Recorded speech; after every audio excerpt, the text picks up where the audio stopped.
because I refuse to not be first. Do we do enough? Well, I never shut up about it. It must have been about 16, 17. We nicked their guilt rings. Right, the bouncer's guilt ring. This is no good for me. That's the reality. If you want the honest truth, and I see it every day. I'll ask you a question. With so many women's fights, you don't see that many stoppages in the women's game. You are one of the exceptions to the rule. Where do you get that power from? I mean, I train very hard. I've been working very hard since I was 9 years old. That's when I started.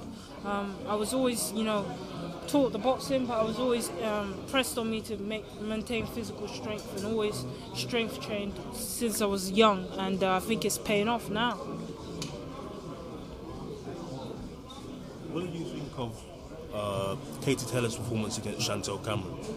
I thought Katie Taylor's performance against Chantel was, I think she was beaten by the bigger, the better, just a more fresher girl. People said that she looked tired and flat, but I don't know if it was that. I think it was just because Chantel was too good, too strong, too fresh, and she wanted it very, very bad. And you could tell, even when they were both digging at it, Chantel was coming back firing every time. And so it was a good performance all round, and I'm happy that, they could put on a good fight for the Irish fans and boxing fans around the world. Is it difficult to get sparring for you? Do you have to spar with the men more than the women? This camp has been very hard for me. I haven't sparred any females this camp. It's just been male sparring, and even though that's physically hard, it's good. It prepares me, and I know that I'm not going to get in the ring with a woman who hits as hard as the men. And how long has this camp been going for? It feels like it's been going on forever. Like, I've been in the gym. I took a week out from the last one, and I've just been in the gym, and generally this fight, it feels like this camp has been forever. I just can't wait now. So for those of you don't know too much about your story, can you tell us a little bit about how you got into boxing? Yeah, I got into boxing when I was 9 years old. I followed my older brother into it. I guess I just took it from there. I always love watching boxing. I've always been around boxing. Whenever my brother's fighting, it's a big occasion, it's a big noise, it's a big excitement in the house. And as the middle child, you want some of that. You want some of that attention. You want some of that feeling. So I just followed them into it and took off from there.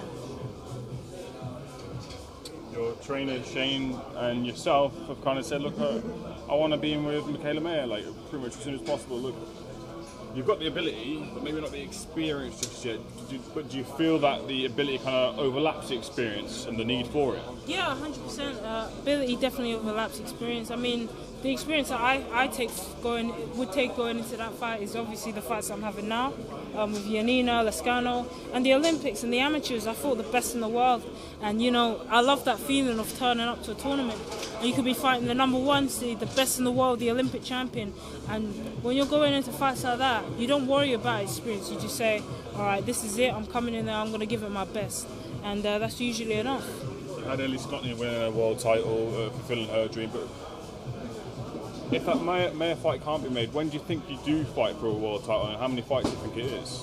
Hopefully, the belts that Katie Taylor has get split up a little bit and broken up, and gives opportunities for other girls coming through. And I'm hoping for early next year. It's going to be difficult because Katie Taylor's got all the belts, and depending on if she fights Chantel and if she fights at the same weight or goes down to and fights for her belts, and if she loses again, then they're up in the air, I think, and I'll be there ready to snatch them up. Does the Taylor loss just further cement Clarissa's claim as the GOAT? Not at all. I feel like Katie Taylor is going to be remembered for her victories more than her loss. She's all the respect to Clarissa Shields, but Katie's been consistently fighting the best, and she's been in the ring with Amanda Serrano, who's undisputed in multiple weight divisions. She's been in the ring with Delphine Bassoon, who's an absolute killer. She's been in the ring with Chantel Cameron. She's been in the ring with so many big names, Christina Leonardo, and Clarissa Shields is a great fighter, but she hasn't fought consistently at that level, and it's not her fault. But there's just no one there. But Katie Taylor has, so I think Katie Taylor and Clarissa Shields, respectfully, they deserve the gold title. Could I just ask, who's your favourite fighter, male or female, to watch?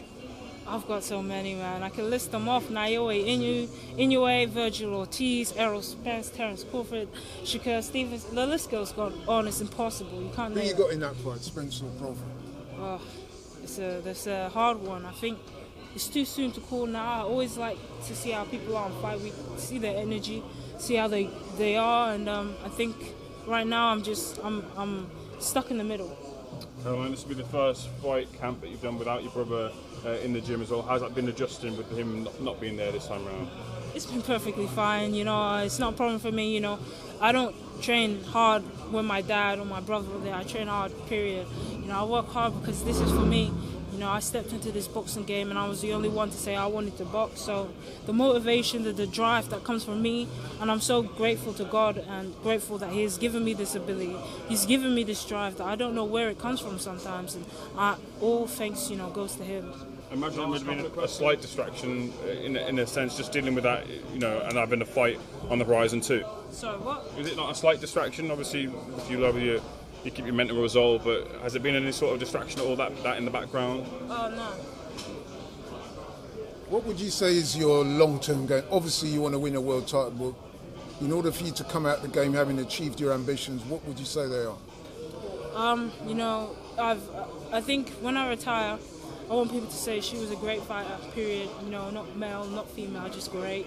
I want young boys, young girls coming through into the sport. When they say, let me think of who to put on, so I can be inspired by who I should copy, who should I look at. I want my name to be in the mix. And if I can do that, and if I can fight and put on fights like that, then, I think I'll be very happy.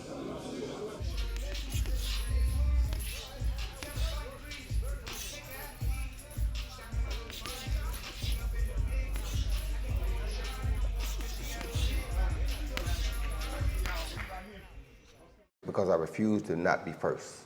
Do we do enough? Well, I never shut up about it. It must have been about 16, 17. We nicked their guilt rings. Right, the bouncer's guilt ring. This is no good for me. That's the reality. If you want the honest truth, and I see it every day,